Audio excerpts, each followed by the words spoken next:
जब श्री कृष्ण अर्जुन को आत्मा, भक्ति, ज्ञान और परमात्मा का गहरा रहस्य समझा देते हैं, तब भगवत गीता के 16वें अध्याय दैवासुर संपद विभाग योग में वे मनुष्य के भीतर मौजूद दो प्रकार की प्रवृत्तियों, दैवी और आसुरी स्वभाव का वर्णन करते हैं। श्री कृष्ण अर्जुन से कहते हैं कि हर इंसान के भीतर अच्छाई और बुराई का एक निरंतर युद्ध चलता रहता है। दैवी गुण इंसान को सत्य, शांति और मुक्ति की ओर ले जाते हैं, जबकि आसुरी गुण उसे अज्ञान, दुख और विनाश की ओर धकेलते हैं। श्री कृष्ण बताते हैं कि निर्भयता, मन की शुद्धता, आत्मसंयम, सत्य, अहिंसा, करुणा, क्षमा, विनम्रता और ईश्वर में श्रद्धा, ये सभी दैवी गुण हैं। ऐसे गुणों वाला व्यक्ति दूसरों के प्रति प्रेम और सम्मान रखता है।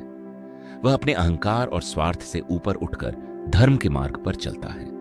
उसका जीवन केवल अपने लाभ के लिए नहीं, बल्कि दूसरों के कल्याण के लिए भी होता है। दूसरी ओर आसुरी स्वभाव वाले लोग अहंकार, क्रोध, लालच, हिंसा, छल, अत्यधिक इच्छाओं और अज्ञान में डूबे रहते हैं। वे स्वयं को ही सबसे बड़ा मानते हैं और केवल भौतिक सुखों तथा शक्ति के पीछे भागते हैं।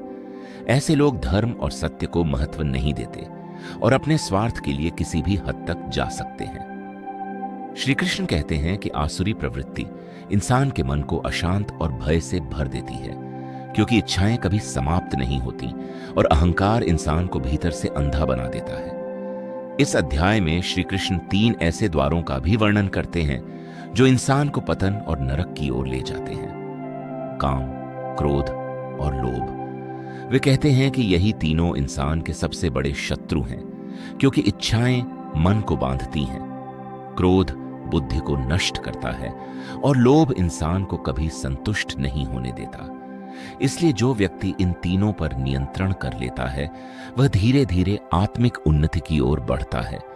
श्री कृष्ण अर्जुन को यह भी सिखाते हैं कि इंसान को अपने जीवन में शास्त्रों और सत्य के मार्गदर्शन का पालन करना चाहिए, क्योंकि केवल मनमानी इच्छाओं के अनुसार जीने से इंसान भ्रम और दुख में फंस जाता है।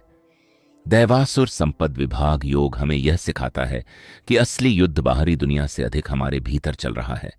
हर दिन इंसान को यह चुनना पड़ता है कि वह प्रेम, सत्य और करुणा का मार्ग अपनाएगा या अहंकार, क्रोध और लालच का। यही चुनाव उसके जीवन की दिशा तय करता है। जब इंसान अपने भीतर की दैवी शक्ति को जागृत करता है, तब उसका मन शांत और जीवन अर्थपूर्ण बनने लगता है। अंततः यही गहरी सीख सामने आती है। मनुष्य का सबसे बड़ा युद्ध उसके भीतर चलता है।